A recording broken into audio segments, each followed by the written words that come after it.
त्याच्यानंतर आपण owner registration घेऊ. ओनरचं रजिस्ट्रेशन कसं करतात, सेम प्रोसेस आहे. होमवर गेल्यानंतर तुम्हाला इथं लॉग इनवर जायचं. लॉग इनवर गेल्यानंतर तुम्हाला न्यू रजिस्ट्रेशनवर जायचं आहे. आता आपण टेक्निकल रजिस्ट्रेशन घेत होतं, त्याच्या जागी आपण ॲप्लिकंट घ्यायचं. इथं ॲप्लिकंटवर क्लिक करायचं.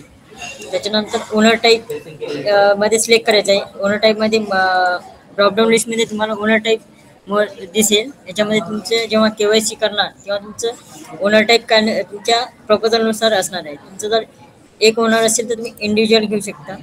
जर तुमचं मल्टी ओनर असेल, एकापेक्षा जास्त ओनर असेल तर तुम्ही मल्टी ओनर घेऊ शकता. आता एकापेक्षा जास्त ओनर आहे म्हणजे तुमच्याकडे 4 ओनर्स आहे, त्याच्यापैकी एका ओनरचे तुम्ही मल्टिपल ओनरमध्ये इथे आधार नंबर टाकायचा आहे. 4 पैकी एका याचा आधार नंबर घ्यायचा आहे आणि जे बाकीचे जे आहे ओनर ते तुम्ही इथे ऍड करू शकता.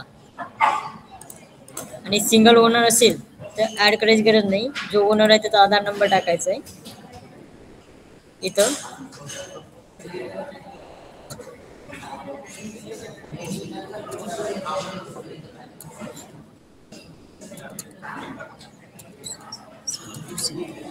आधार नंबर टाकल्यानंतर जे आधार नंबर आहे तर त्या आधारला जो मोबाईल नंबर लिंक आहे त्याच्यावर तो OTP जाईल.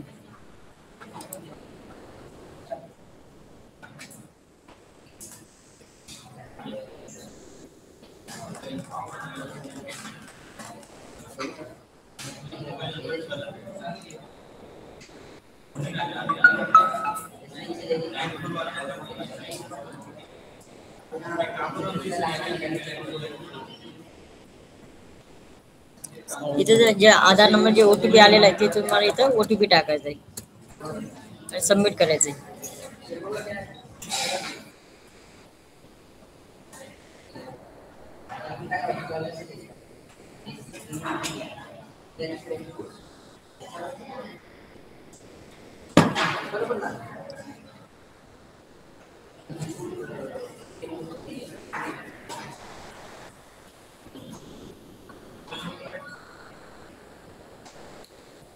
प्रोसेस चालू आहे. OTP मी माझं जे आधारला जो मोबाईल नंबर रजिस्ट्रेशन होत आहे त्याच्या नंबर OTP आला ते मी OTP टाकलेला आहे. प्रोसेस चालू आहे.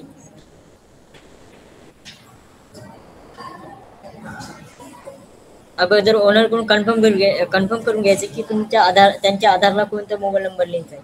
कधी कधी कसं होतं OTP आधार नंबर दुसरा लिंक असतो आणि ते दुसऱ्या नंबरवर चेक करत राहतात OTP आलेले. त्याच्यामुळे कन्फर्म करून घ्यायचं की कोणता नंबर आधारला लिंक आहे.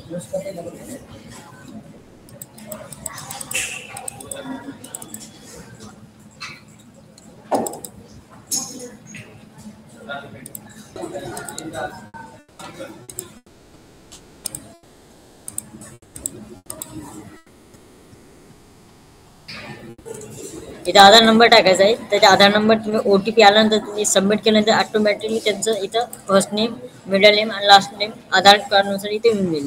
त्याच्यानंतर इथं ओनरचा ईमेल ID टाकायचा आहे. जर ऑलरेडी ओनरचं रजिस्ट्रेशन जर असेल तर इथं डबल त्या ओनरचं ऑलरेडी रजिस्ट्रेशन केले असेल तर इथं डबल रजिस्ट्रेशन होणार नाही. त्यांचं ईमेल ID वगैरे घेणार नाही. त्याचा ईमेल ID टाकायचा आहे. त्याच्यानंतर मोबाईल नंबर मेन्शन करायचा आहे त्यांचं. त्याच्यानंतर इथे ॲड्रेस टाकायचं आहे आणि कॅप्चर करायचं आहे आणि सबमिट करायचं आहे. सबमिट केल्यानंतर परत त्यांच्या OTP जाईल. ती परत OTP इथं आलं. OTP झाल्यानंतर जे आपण प्रोसेस केली होती याचे पासवर्ड सेटची सेम पासवर्ड सेट करायचं आहे. आणि सेट केल्यानंतर त्यांचं पण एक ID लॉग इन तयार होऊन जाईल. ते लॉग इन यासाठी किंवा जे बाकीचे काही सर्व्हिसेस असतात DRC वगैरे ओनर टेक्निकल इंजिनियर चेंजिंग त्याच्यामध्ये तुम्ही ओनरच्या लागून चेंज करू शकता. प्रश्न होता बोला ना. एक सिंगल ओनर असेल आणि त्याला पॉवर दिले सर, त्याला त्यावेळी काय करायचं? सिंगल ओनर असेल आणि त्याला मुख्तियार दिला असेल सर, क्वेश्चन नाही समजला आपला. तर एक सिंगल ओनर आहे, त्याला समजा 3 जणांना पॉवर दिले. अच्छा, मल्टिपल ओनर म्हणताय का तुम्ही? हा बोला ना. मग त्यावेळी काय करायचं? त्यावेळी काय करायचं? मल्टिपल ओनर, हे बघा इथं ऑप्शन दिसत आहे तुम्हाला. हो, दिसला. मल्टिपल ओनर सिलेक्ट करायचं. मल्टिपल ओनर मध्ये कोणताही एक, जसे 4 ओनर आहेत, ठीक आहे, 4 ओनर पैकी एक ओनर घ्यायचा. त्यांचं आधार कार्ड टाकायचं, आधार कार्ड डिटेल टाकायची, नाव टाकायचं, ते मोबाईल नंबर टाकायचा. म्हणजे त्यांनी काय होणार, त्यांना OTP जाणार. ठीक आहे, ज्यांचा आधार यूज केलाय आपण त्यांचा ओटीपी टाकल्यानंतर इथे बघा ऍडचं ऑप्शन आहे खाली दिसत आहे 1 2 हा. 3 तुमचे 3 असतील 4 असतील जेवढे ऍडिशनल ओनर आहेत तिथे तुम्ही इथे त्यांची डिटेल डायरेक्ट पुट करायची म्हणजे हा. मॅन्युअली. जसं आता अप्लिकंटवर क्लिक केलं applicant name multiple owner second आहे त्यांचं नाव टाकायचं त्याचा कॉन्टॅक्ट नंबर टाकायचा मेल आयडी टाकायचं आणि आधार नंबर आणि पोस्टल ऍड्रेस टाकायचा. याच्यामध्ये काय होणार जेवढे तुमचे मल्टिपल ओनर आहेत ते ऍड होतील पण यांना ओटीपी नाही जाणार. ओटीपी फक्त कोणाला जाणार जो तुम्ही इथे युज करत आहे 4 पैकी 1 जो युज करत आहे त्याला हा. ओटीपी जाणार बाकीचे तुमचे इथे ऍड होऊन जाणार सर्व. हा सर हे समजलं तर हा. सिंगल आता एक ओनर आहे सिंगल 7/12 आहे ओके तर त्याला बाकीच्यांना पॉवर दिलेली आहे एकाला मग त्यावेळी काय करायचं मग बाकीच्या ना मग याच्यामध्ये आहे ना ऑथोराइज पर्सन आहे बघा इथे टिक हे करायचं ना याला पॉवर ऑटो मनी द्यायचं ना हे ऑथोराइज पर्सन दिलेलं आहे याच्यावर टिक करायचं. जर का तुम्हाला त्याच्यामध्ये आहे त्याला जर का पॉवर ऑफ ऑटो मनी ठेवायचं असेल तर ते सुद्धा त्याच्यामध्ये ऍड होतील. ओके ठीक आहे. सर माझा मगाचा प्रश्न असाच होता. हा बोला ना. मगाशी विचारलेलं बाबा सिंगल बोला. ओनर आहे 7/12 मध्ये हा आणि त्याने ही जी सगळी गव्हर्नमेंटची वर्क करण्यासाठी परमिशन घेण्यासाठी पॉवर ऑफ अटर्नी थर्ड पार्टीला दिली आहे. बरोबर. मग आता इथे हे वरती जे पहिलं जे नाव लिहितो आपण ते हा. 7/12 मधलं लिहायचं की पॉवर ऑफ अटर्नी वाल्याचं? नाही तुम्ही 7/12 मधलं जरी इथे लिहिले तर काही प्रॉब्लेम नाही कारण की पॉवर ऑफ ऑटो मध्ये काय होतं पॉवर ऑफ ऑटो जर का तुम्ही टिक केलं त्याचं नाव सुद्धा त्या सर्टिफिकेटवर जनरेट होतं. बरं पण हे टिक करायचं कुठे आतमध्ये बीपीएमएस नाही नाही नाही इथे खाली आहे बघा खाली ऑप्शन आहे इथं खाली परमेश्वर स्क्रीन खाली घे. हा हे इथे नाव दिसत आहे ना तुम्हाला इथे ऍड करायचं त्याला मल्टिपल ओनर मधून आणि इथे ऑथराइज पर्सनला टिक करायचं म्हणजे तिथे त्याचं पण नाव येऊन जाणार. बरं पण ओटीपी ह्याच्या नावावर जायला पाहिजे या खाली टिक करण्यापेक्षा.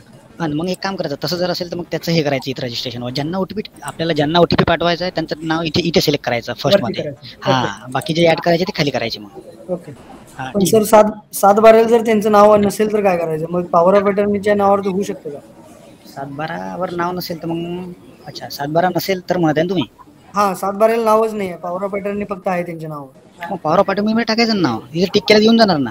ते क्रॉस चेक करतील म्हणजे जे ऑथॉरिटी आहे ते तुमचं क्रॉस चेक करतील तुम्ही पॉवर ऑफ ऑटोमेटिक दिलेलं आहे कारण की ते अप्लिकेशन त्या नावाने जनरेट होणार ना. बरं बरं म्हणजे हा. पॉवर ऑफ अटर्नीच्या नावानं आपण जर केलं तरी चालतंय काय प्रॉब्लेम नाही. चालते ते ऍड होऊन येईल तुमचं तिथे. सर आणि दुसरी एक केस होती माझ्याकडे आता परमिशनसाठी आले अपार्टमेंटचे आहे. हा त्यांच्यामध्ये डेव्हलपमेंट लीड झालेला आहे ओके आणि 4 सिटी सर्वे नंबर एकत्र करून ते हे करतात अमलगवेषण करताय आणि ते 4 सिटी सर्वे नंबर मिळून 20 माणसं होत आहेत ओके आणि त्यांनी एका बिल्डरला त्यांनी हे दिलंय अथॉरिटी डेव्हलपमेंट लीड केलंय. मग आता इथे रजिस्टर करताना ती जी 20 नावं आहेत ती इथे खाली यायला पाहिजेत का? तुम्हाला 20 ते ओनरचं मला सांगा. तुम्ही ओनर किती आहे? 4 सिटी सर्वे नंबर मिळून ते 20 ओनर तयार होत आहेत. 20 ओनर तयार होते ना. हा तर तुम्हाला इथे मल्टिपल ओनर घ्यायला लागेल आणि त्या 20 पैकी ज्याचं आधार आहे इथे आधार एकाचा आधार कार्डनुसार केवायसी करावं लागेल बाकीचे तुम्ही ऍड करू शकता. नाही सर त्यांनी डेव्हलपमेंट डीड केलंय त्याच्याबरोबर एका बिल्डर बरोबर. डीट केलेलं आहे. हा डीड केलंय. ओके तर त्याच्यामध्ये मग तुम्हाला डेव्हलपरची डिटेल मला सांगा जे आपलं सर्टिफिकेट जनरेट होतं बरोबर आहे. हा हा जे आपण हे Appendix आहे. हा अपेंडिक्स जे सर्टिफिकेट होतं त्याच्यावर तुम्हाला कोणाचे नाव पाहिजे असं म्हणत आहे मी. बिल्डरचं पाहिजे. बिल्डरचं मग ते बिल्डरचं ठेवायचं ना तुम्ही. हा हा त्यांचं नाव नाही करायचं ना ते. मग इथे ऑप्शन कुठला घ्यायचा आहे मल्टिपल ओनर? मल्टिपल तुम्हाला एक सिंगल ओनर मध्ये फक्त एकच ओनर तुम्हाला येईल बाकीचे जे तुम्हाला ऍड करायचे असले तुम्हाला मल्टिपल ओनरच घ्यावं लागेल. जर तुम्ही सिंगल घेतलं तर ते सिंगलच नाव जनरेट होईल तिथे. हा हा हा हा हा एखादं असेल तर करा काही इश्यू आला तर मग सांगा आम्हाला कळवा. हो हो चालेल. ठीक आहे. ओके. आणि सर पार्टनरशिप असेल तर मग पार्टनरशिप डीड आहे ना ते ऑप्शन आहे ना आहे ना बघा पार्टनरशिप फॉर्म म्हणून आहे ते ऑप्शन दिलेलं आहे सर्व ऑप्शन आहे पार्टनरशिप आहे. पार्टनरशिप प्रमाणे मग ऑर्गनायझेशन आपण क्रिएट करून एकाच आधार कार्ड टाकायचं याच्यात.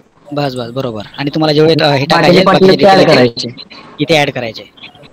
ओके इथे तुम्हाला जेवढे रजिस्ट्रेशनचे सर्व टाईप दिलेले आहे तिथे जे वर तुम्ही क्लिक करणार अप्लिकंट डिटेल मध्ये तर सर्व रजिस्ट्रेशन तुमच्या रिक्वायरमेंट नुसार सर्व तुम्हाला show होतील. इंडिव्हिज्युअल ओनर आहे पार्टनरशिप फंड आहे मल्टिपल ओनर आहे बरेचसे फॉर्म त्याच्यात दिलेले आहे गव्हर्नमेंटचा आहे मल्टिपल आहे हे आहे ट्रस्ट आहे ट्रस्ट असेल तर ट्रस्ट आहे सर्वच आहे याच्यामध्ये तुम्हाला as per requirement. As per requirement प्रमाणे आपल्याला चेंज करता येते. ओके आणि सर मला एक असं एक विचारायचं होतं आता आपल्या जर पार्टनरशिप आपण हे करत असेल पार्टनरशिपचं लॉग इन क्लिअर केलं त्याचा Okay. ईमेल आयडी आपण एक टाकतो बरोबर आणि जर इंडिव्हिज्युअल पण आपल्याला एक टाकायचं असेल तर तोच आधार कार्ड परत युज केला तर चालतो का? मेल सॉरी चालतो पार्टनरशिप फॉर्म मध्ये जर हा यूज केला असेल तुम्हाला इंडिव्हिज्युअल मध्ये करायचं असेल तर होते. ओके ओके हो हो हो त्याचं जर तुम्हाला मल्टिपल ओनर मध्ये जर करायचं असेल इंडिव्हिज्युअल मध्ये करायचं असेल ते पण होतं. तर अपेंडिक्स A1 जनरेट झाल्यानंतर इथे चेंज करता येतो का समजा? कारण माझ्यामध्ये काय झालं मागाच्या केसमध्ये त्या 20 जणांची नावं ऍड नाही झाली आहेत. हा नाही मग त्या केसमध्ये काय करायचं फाईल सबमिट नाही केली ना तुम्ही? सबमिट केली आहे आता, अजून त्यांची स्क्रुटिनी झाली नाहीये. फाईल सबमिट केलेली आहे तुम्ही, म्हणजे सर्व प्रोसेस करून ठेवलेली आहे का? हा, स्क्रुटिनीला गेले आता. हा, तर मग तुम्ही परत करू शकता ना, परत रजिस्ट्रेशन करा आणि परत एकदा त्याला हे करा. फक्त तुम्हाला काय करावं लागेल, केवायसी परत करावं लागेल. केवायसी परत करावं हा, लागेल. फक्त केवायसी करेल आधारनुसार, आणि त्यानुसार मग तुम्ही परत ते टिपिक लाईन डिटेल ओपन करायची, त्याच्यामध्ये ते नाव सिलेक्ट करायचं, ते होऊन जाईल. सर हॅलो बोला ना. सर, पुढची प्रोसिजर घ्या ना तुम्ही, नंतर ते डिस्कशनचं जे सेक्शन आहे त्यामध्ये ते विषय करतो ना आपण, करूया ठीक ना. आहे, आता पहिले ठीक जे आहे, काय विषय आहे तो करून घेऊया ना. ठीक आहे, चालते. आता हे टेक्निकल रजिस्ट्रेशन आणि अप्लिकंट रजिस्ट्रेशन मध्ये कोणाला काही इश्यू आहे का? असेल तर आपण नंतर घेऊ. तसं आता सेशन आपण ह्याचं ठेवलं होतं, टिपिक लाईन इन्स्टॉलेशनचं. लास्ट मंथमध्ये आपण टिपिक लाईन इन्स्टॉलेशनचं एक सेशन घेतलं होतं, त्यामध्ये डायरेक्टर सर सुद्धा होते. त्याच्यामध्ये आपण पूर्ण डिटेल सांगितली होती, पण त्यानंतर सुद्धा आमच्याकडे बरेच तिकीट रजिस्ट्रेशनबद्दल आले की आमचं इन्स्टॉलेशनचा असा इश्यू आहे, तसा इश्यू आहे. असं आपल्यापैकी कोणी आहे का त्यांना इन्स्टॉलेशनचा इश्यू आहे म्हणून? कारण की आता जे सेशन आपण ठेवणार आहोत, म्हणजे आता जे आपलं आहे ते रजिस्ट्रेशनबद्दल आहे, त्यामुळे मी रजिस्ट्रेशनची प्रोसेस पूर्ण एकदा तुम्हाला रिपीट करतो. कारण की लास्ट वीकमध्ये बरेचसे तिकीट आलेले आहेत, की इन्स्टॉलेशन तुम्ही सांगितल्याबद्दल केल्यानुसार झालेलं नाही आहे. त्यामुळे मी तुम्हाला इन्स्टॉलेशनची प्रोसेस परत एकदा एक्सप्लेन करतो.